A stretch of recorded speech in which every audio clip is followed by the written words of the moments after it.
On parle très souvent de crimes rituels lorsqu'on fait face à certains assassinats crapuleux, généralement avec des mutilations des corps des défunts.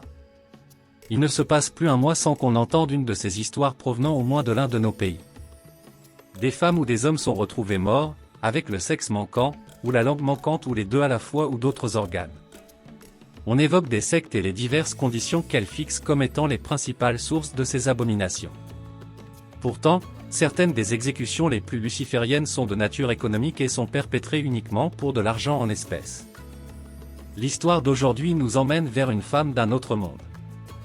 Une femme sortie d'une autre planète, de la planète de Belzébul. C'est une femme qui tenait une alimentation d'un autre genre et qui avait des pratiques qu'il est tout à fait justifié de qualifier de diaboliques. Les informations qui nous parviennent font état de ce que cette femme servait de la chair humaine dans les plats qu'elle offrait à ses clients dans son restaurant.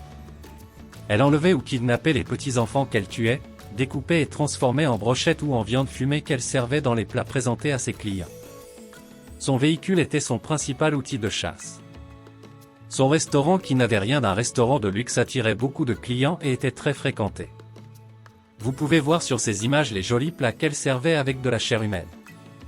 Vous pouvez aussi voir ici des enfants rescapés qui ont failli achever leur vie dans une marmite ou sur une braise.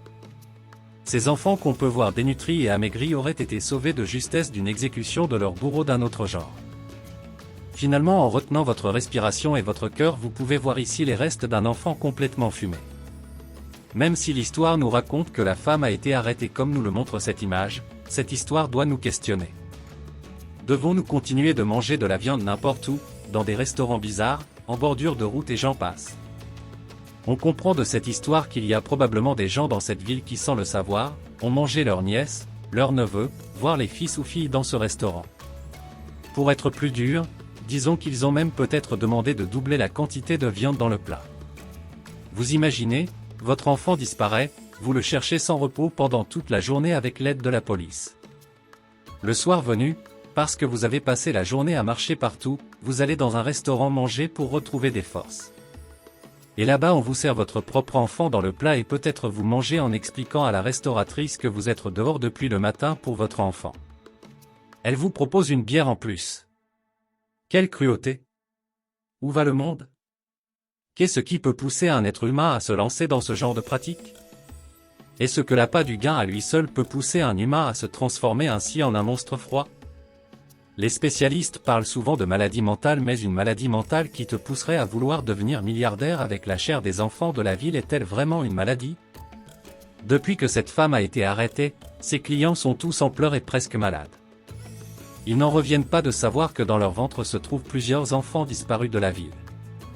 Une fois de plus, beaucoup soutiennent que la restauratrice appartient à une secte et qu'elle exécutait les enfants pour leur énergie. Dans leur logique, la vente de la chair dans son restaurant n'était qu'une façon de faire disparaître les restes sans se faire appréhender. Nous avons légèrement modifié cette histoire mais l'avons laissée fidèle à la réalité afin que nous puissions tous nous en interroger. Nous voulons nous excuser de vous avoir heurté par cette horreur pourtant vraie. En dehors du dégoût que soulevait cette histoire, quel est ton avis sur cette affaire et cette pratique?